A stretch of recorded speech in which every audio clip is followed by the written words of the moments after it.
Some thoughts. First thing, everybody, thank you for being here.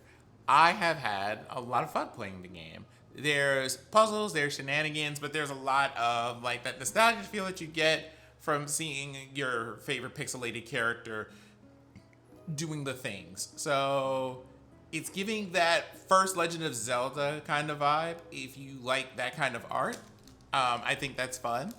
The music over here is just, it's nice. It very much fits this game and the kind of tone it is going for, and I appreciate that. As far as the mechanics go, it's pretty solid. Big buff island boy pushes the boxes into the things and finds stuff.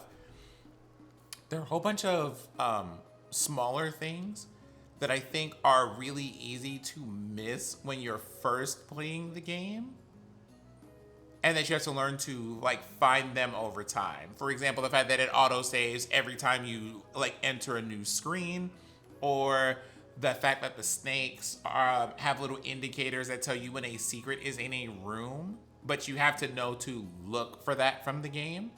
In some places, it can be a bit difficult because the world is so open to be like, what am I supposed to do here? I can see a whole bunch of stuff, but I can't interact with it, and I'm not sure what the reason is that I can't interact with it or what item I need to interact with it until you see it. Once you see the item you're looking for, it's just like, oh, it's obviously that thing in the corner or what have you.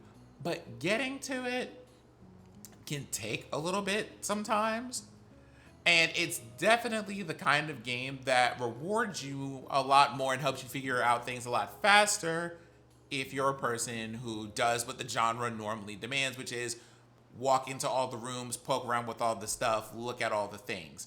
Again, it is a puzzle adventure, so if you were expecting to be out here swinging swords and punching things like right out the gate, you're probably not going to do that. It also has a lot of really cool things to look at in terms of indicators for where you should be.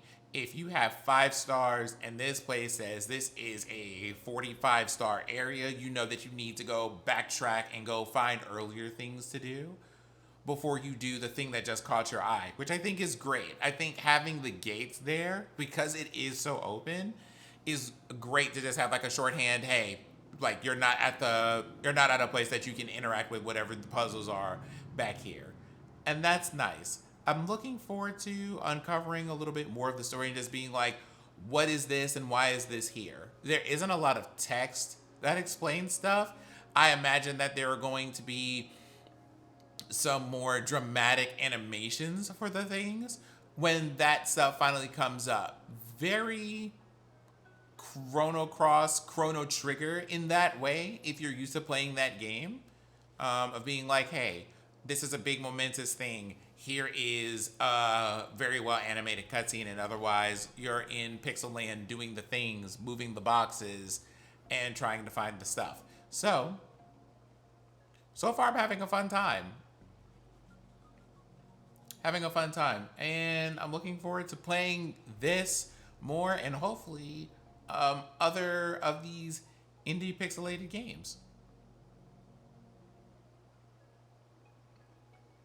That is also note here in chat. I think it's an interesting puzzle mechanic of finding out how the game communicates with the player, and that is true. I think that is also like a fun thing to kind of look at and explore. I also wonder how many things, honestly, I've just found out of order because I feel like I have things for areas I'm not supposed to be in yet, but we'll see. I look forward to having more of these adventures and seeing what happens here. And I suppose I will keep you updated with the things as far as where I'm at and what I'm doing. But let's roll some credits.